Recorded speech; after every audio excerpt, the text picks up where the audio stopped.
Good evening. Um, Time for a new video. And today, the topic is what I think is probably my favorite film series. Um, Even though, the quality has gone a bit down over time, but I'll get to that.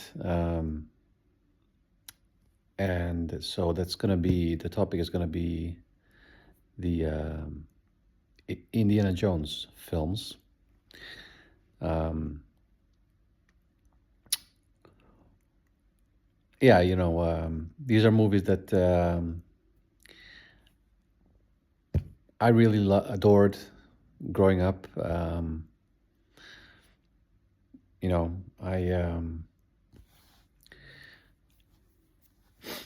I always thought there were like because I always felt there were some similarities between James Bond movies and Indiana Jones movies, and like I guess I thought there was like as many Indiana Jones films as James Bond films. Um, of course, there were only three back then, and there was many James Bond movies. But I remember just always being so happy when there was an Indiana Jones movie on TV, and um, yeah, uh, I just think that those movies, when it comes to like pure entertainment and pure, um, you know, giving an audience just a joyful experience and just being something purely fun to watch.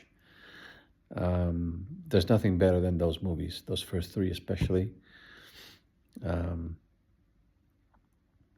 it's just yeah, the formula is just so simple. Like um, yeah, it's like I also they are also just the best adventure films I think ever made. Those first three, um, and it's such an iconic character that was introduced with these movies. It's such a famous character, like Indiana Jones. It's like such a famous name and so strongly associated with adventure that you almost can't imagine there being a world before. It's such an iconic name that you almost can't imagine that that it ever did not exist. Um, but in reality, it didn't exist before 1981, before Raiders came out. Uh, but yeah, I can't think of many other examples of like a movie that kind of introduced such a instantly iconic character out of nowhere. Because and a character that is not based was not based on any novel like James Bond. Um, and of course, Indiana Jones did have some origins in some similar characters, but you know that character exactly how it was in those movies, with that name and everything. Yeah, it was completely original, and it didn't exist before 1981, but became so like instantly, you know, yeah, so iconic, and I can't think of many other examples of that in movies. Um, so yeah, I'll just go through all the movies one by one, and yeah, I'll just give also my rating. As always, I'll give both a star rating and a rating from one or 0 to 10. So the first movie is, of course, Raiders of the Lost Ark from 1981, one of the early films by Steven Spielberg that cemented his name.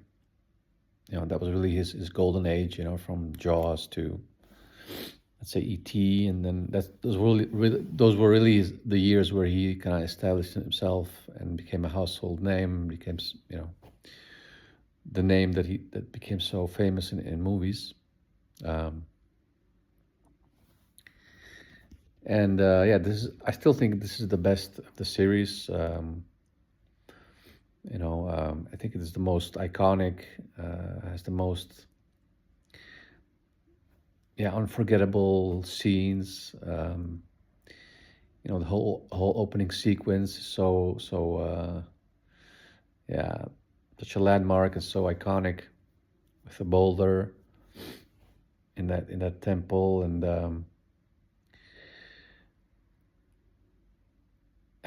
also the scene in the snake pit, or the well of the souls, yeah, with all the snakes. And that's also, to me, like the ultimate kind of cliffhanger sequence. And it also has definitely the best, let's say, MacGuffin of the series. The Ark of the Covenant, which is really such a majorly interesting and mysterious artifact, and it's presented so well in the film. It has, of course, some good villains too. Belloc and that creepy Nazi guy, Tote.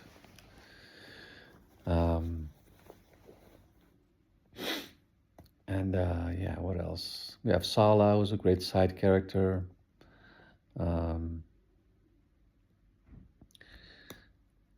Yeah, just amazing action sequences, of course. The one on the truck near the end of the movie, and that the spectacular ending with all those ghosts flying around, and also a great final shot. When they show where the Ark ends up in some warehouse. So yeah, this movie, in its genre, is a masterpiece, and in general, I think is also one of the best films ever made. One of my favorites, for sure. And it's actually my top three. It's my second favorite movie, basically, ever made. Always loved it from when I was a kid. Yeah, just great stuff. So this is, of course, a 10 out of 10 movie, 4 stars out of 4. So then, 3 years later, after that, we got Indiana Jones and the Temple of Doom, which takes place 1 year earlier. And actually, as a kid, I liked this one even more. Well, I'm not sure if I liked it more, but I liked it certainly equally as much as Raiders. Nowadays, I do see it as a bit inferior, but not by much. I mean, this one, is also just tremendously entertaining. It's really one of those everything but the kitchen sink kind of movies. Just so relentlessly fast-paced. It has a kind of slightly more over-the-top and unrealistic vibe to it than Raiders.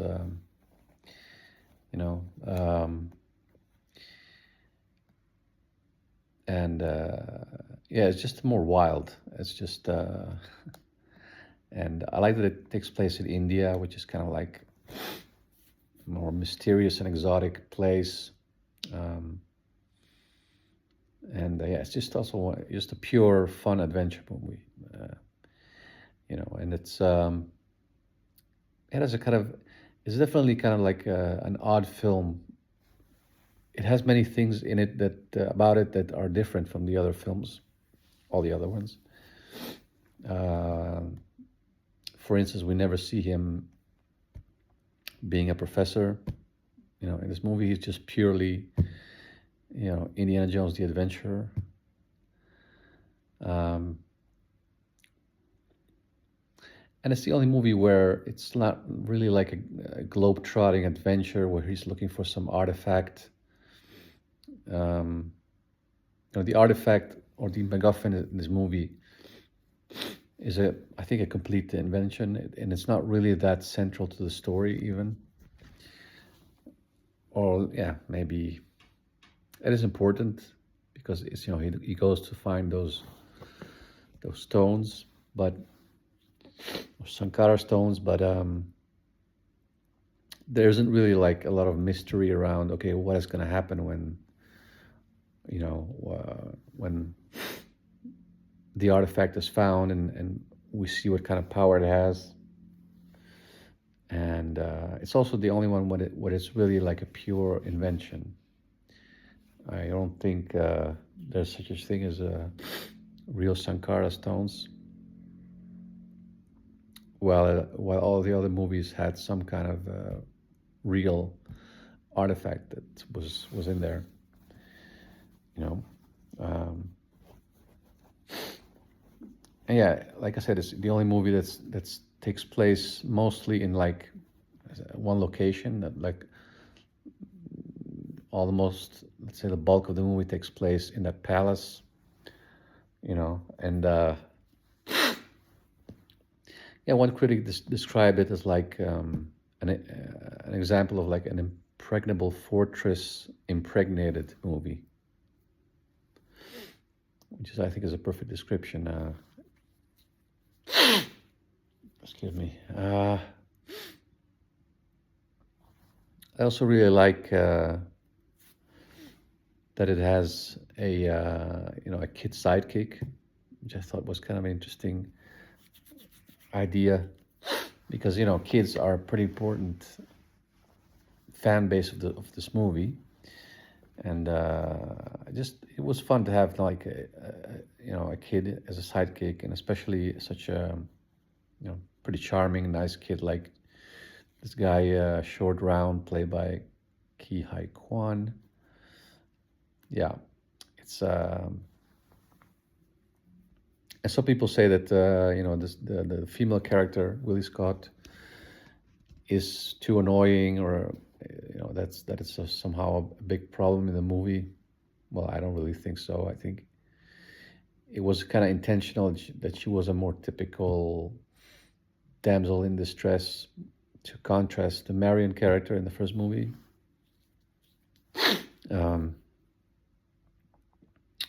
But it works just as well.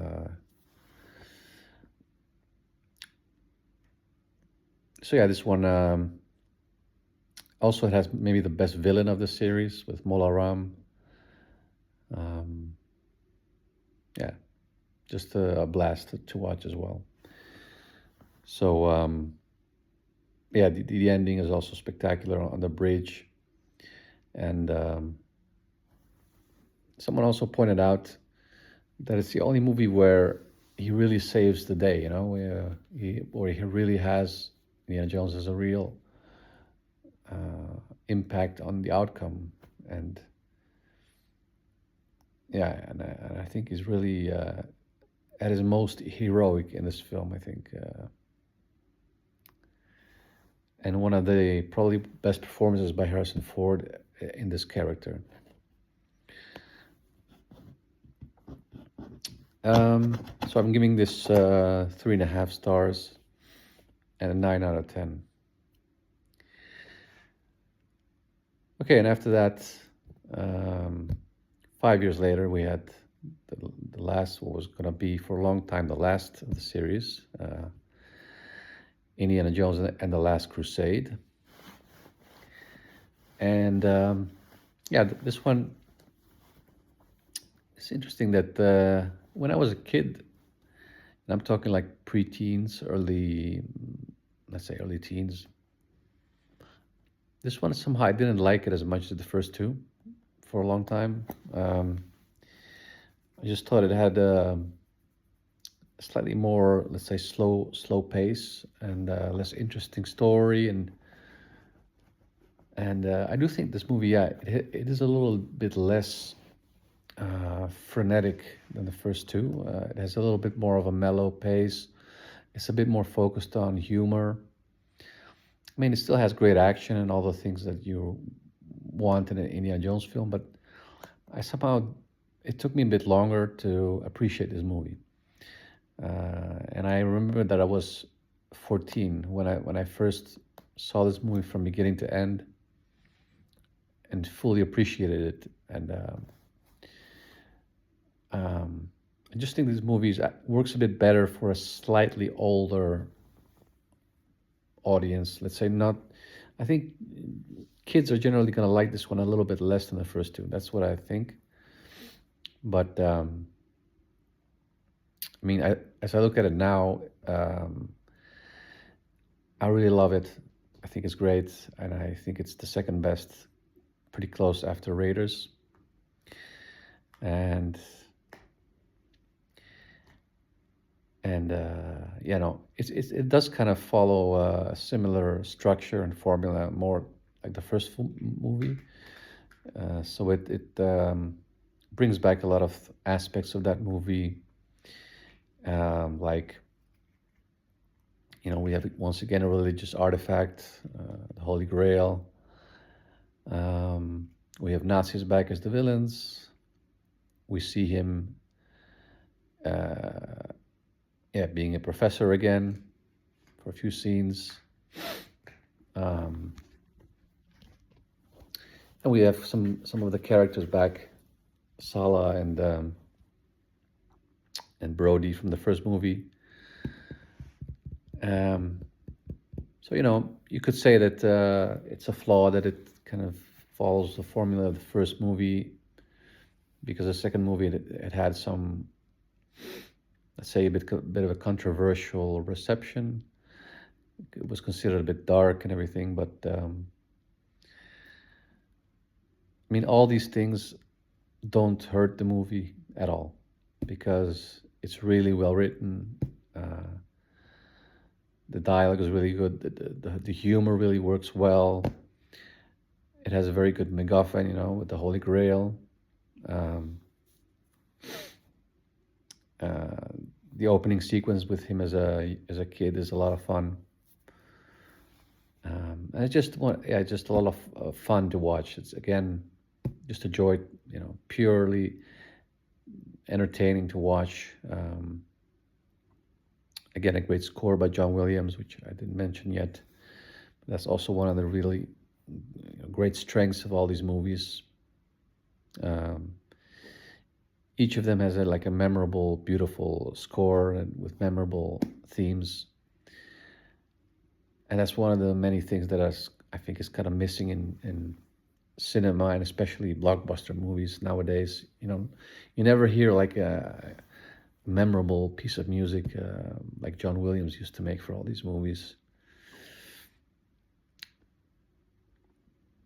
And of course, in Last Crusade, you have also Sean Connery as Indy's dad, and him and Harrison Ford work very well together. They're funny. They have real chemistry. And you can just tell that they had a lot of fun making the movie.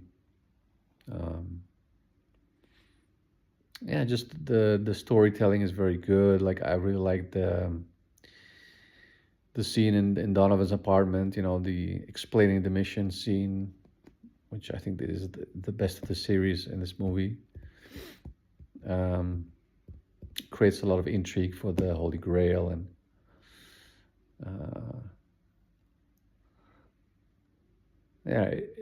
it is true that the only thing is, like, it has slightly less exotic locations.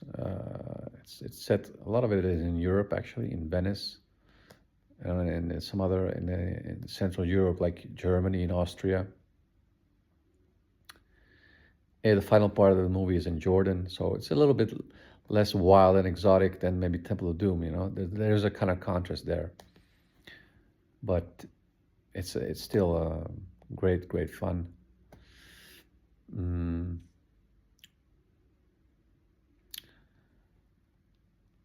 it also has a great final sequence. It does lack. I was gonna say that it does lack kind of a great villain. That is a bit missing in this movie. I think Donovan is a bit of a boring character. Um, but yeah, again, this is not.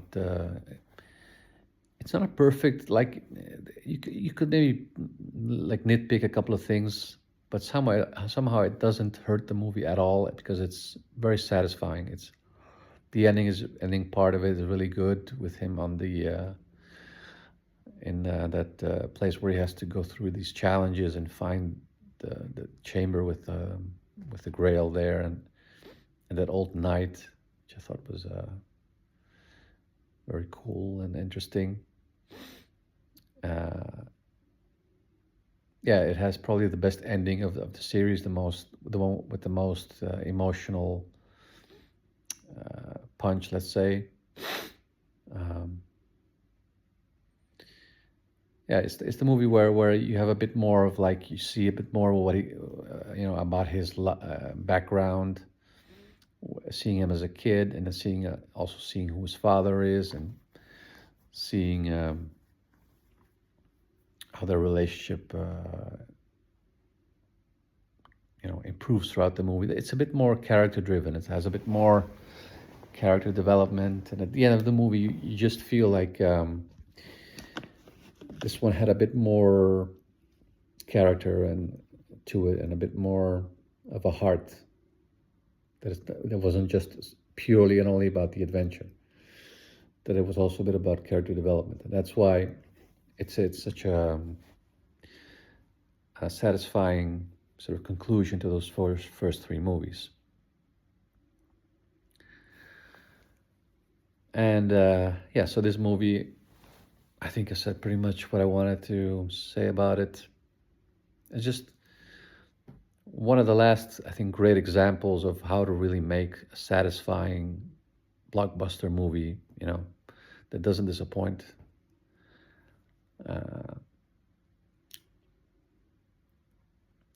Yeah, it's Spielberg at his best, and so I give this one a 9.5 out of 10, and 3.5 stars. And okay, so that was the first three, which for a long time seemed to be the only three that. I mean, there were always rumors, I think, also in the 90s and the early 2000s, that there was going to be a fourth. And finally, we did get one 19 years later. Indiana Jones and the Kingdom of the Crystal Skull, which, yeah, this one was, I have to say, a big disappointment when I saw it.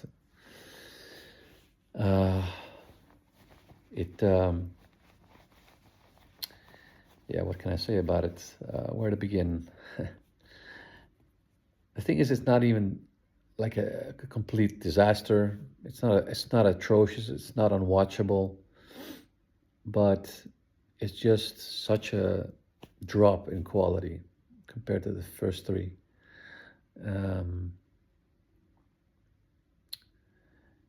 It just it just doesn't work the same way. It just doesn't have that magic. And you can say a lot of things that you could point to that are kind of ridiculous, like, the story doesn't really work for an Indiana Jones movie, which I do agree with, because bringing in like a science fiction element, especially with aliens, doesn't quite feel right. You could point to the scene with the fridge. You could mention the scene with when he's swinging in the jungle with the monkeys. These are all valid things that are true, that they don't really work. But the simple reason that I think the movie just isn't very good is that it's not very well written. It just doesn't have a good compelling story. The big problem with the movie, I think, is the characters. This, other than Indiana Jones himself, of course, but there are no good side characters. There's no good villain. I don't like the character played by Kate Blanchett. I don't think she's threatening enough. Um, the character of Mac is pretty dull. The character of Mutt is a bad character with no interesting things about him. He's just a stereotypical, yeah, what they called greaser in those days. Um, um, I mean, there are a couple of scenes that are fine. I actually think the first hour or so of the movie, when I was watching it, I thought, yeah, this is actually not that bad. I mean, I already knew that it was not so well received when I first saw it in the cinema. But when I saw the first half an hour, I thought, okay, this is actually pretty good. I like the chase scene around the campus, which allowed you to kind of see a bit more of that place. The opening sequence is okay. Seeing that warehouse where the Ark was also kept. Um, um, there's a scene also where you see Indy and Mutt in a cave and finding these mummies, and seeing opening up one of the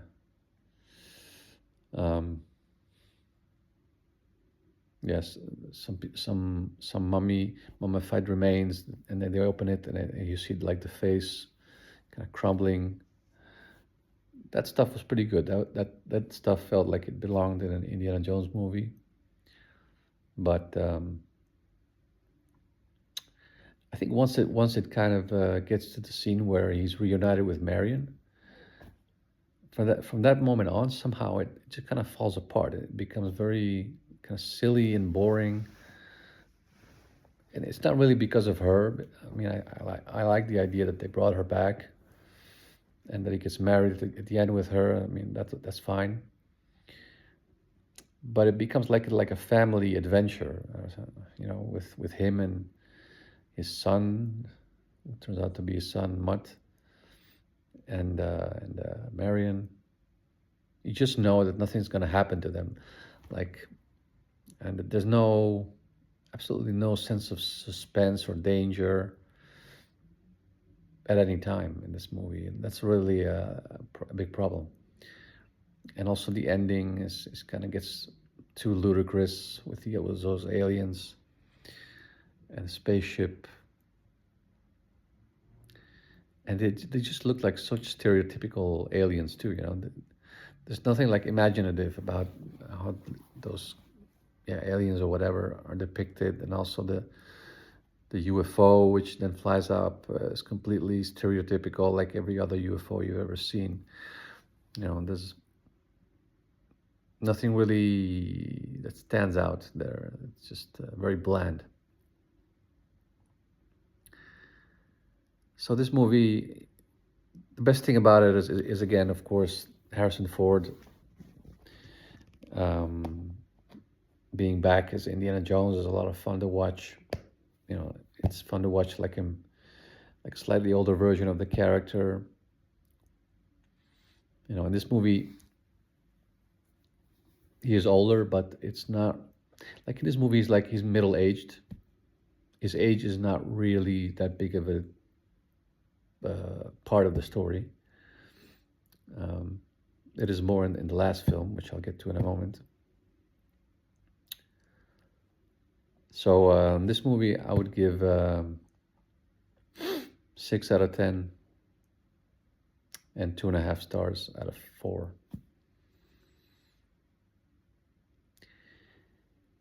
Okay, so that brings us finally to the last movie, Indiana Jones and the Dial of Destiny,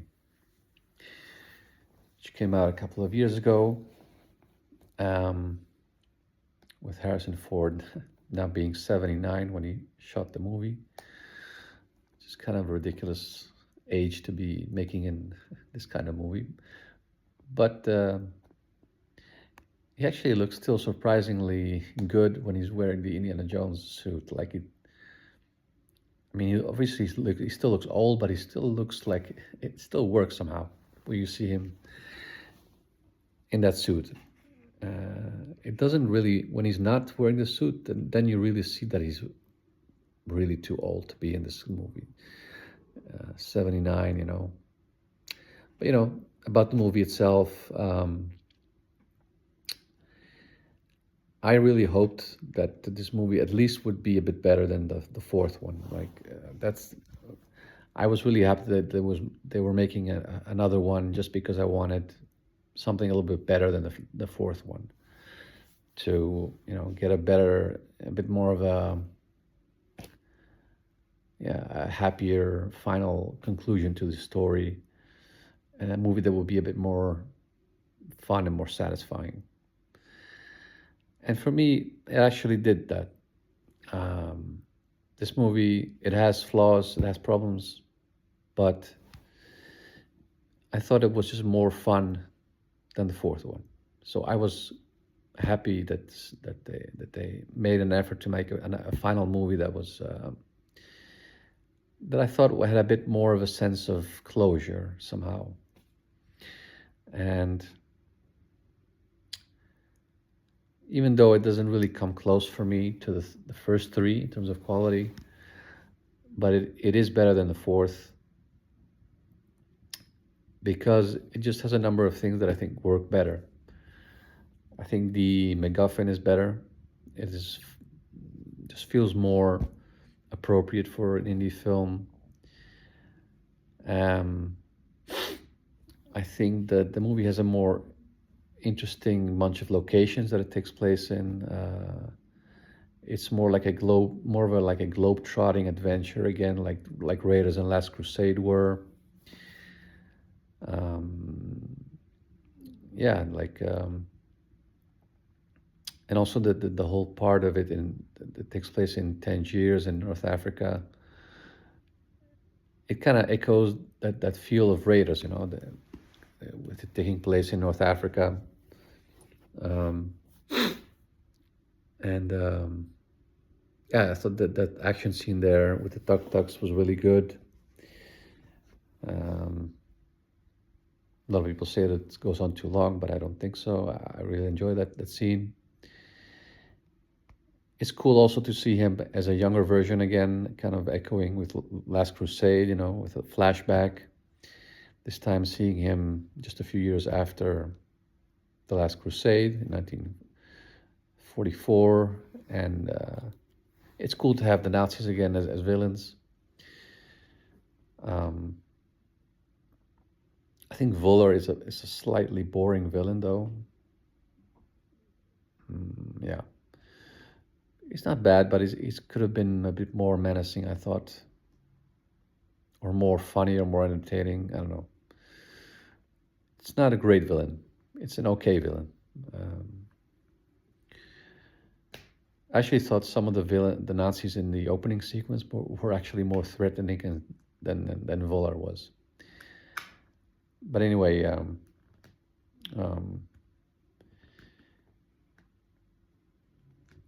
So I think it has better action than Crystal Skull. It has better story overall, a better ending.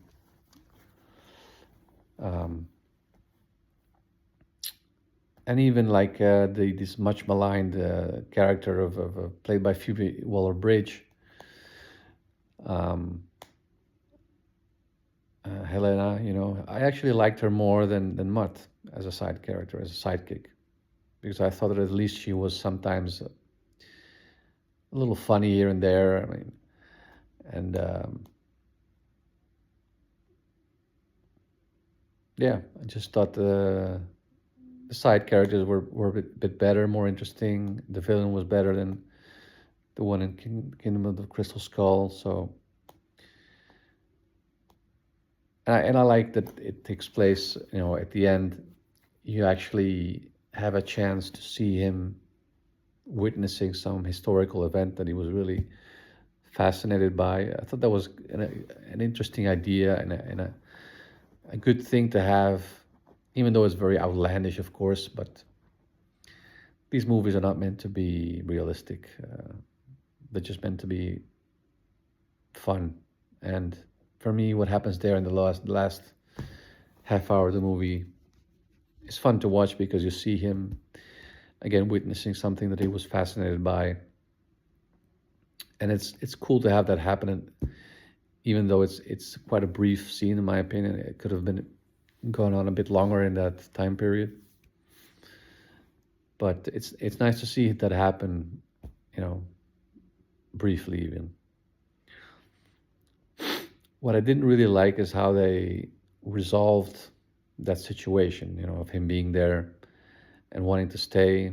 And I also don't like the fact that he got shot towards the end, which, you know, made him a bit very having to be quite passive. I mean, I thought it was very upsetting when he got shot because, I mean, he got shot like in a pretty dangerous place, like near the shoulder, and he's already like 70 years old in the film. Like, you know, the character is meant to be 70, so he should not even be able to do anything at that point. But you know, so yeah, and he you know he wants to stay behind, which is understandable. Um, but he kind of gets dragged back to the present, and of course, then he has just this like little reunion with Marion, which, you know, on the one hand, is kind of cute and nice, and it was especially how they have that scene where they kind of echo that moment in Raiders where they uh, ask each other where it hurts, and then they kiss at those places. But it's also felt a little bit forced, and something that wasn't really earned.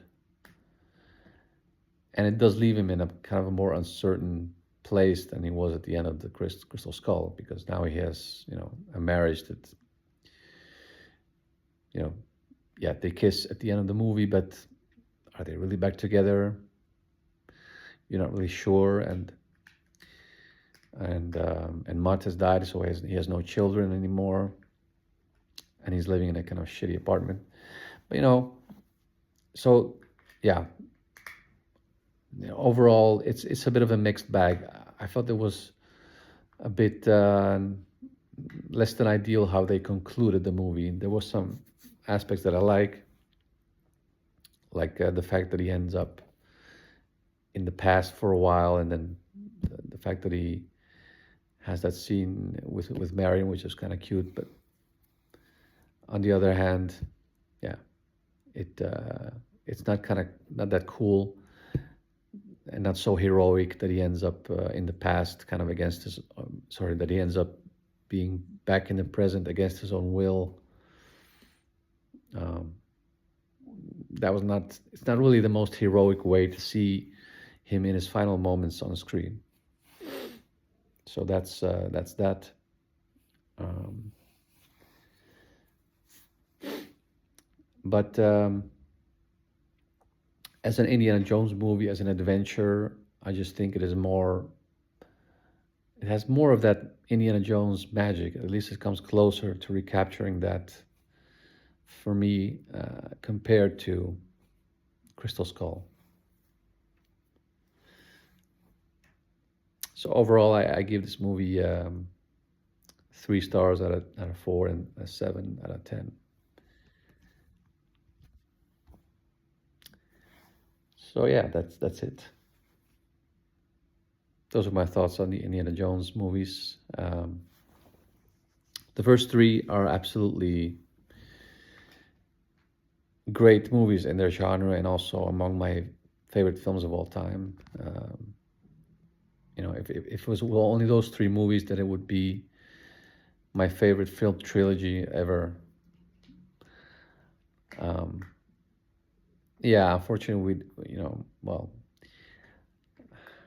I mean, I'm still happy that they made 2 more movies, but I see those more like epilogues, because you see him now as a much older character, and it's kind of inevitable that he could not be as heroic anymore. So, but yeah.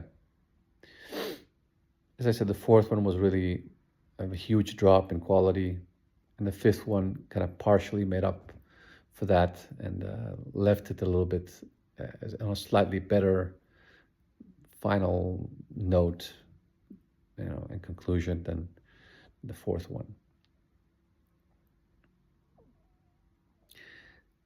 Yeah, that's basically, that's how I would sum it up. So once again, thanks for watching, and let me know what you think about the movies and about what I felt about them, and let me know if you agree and disagree. Always happy to hear your thoughts.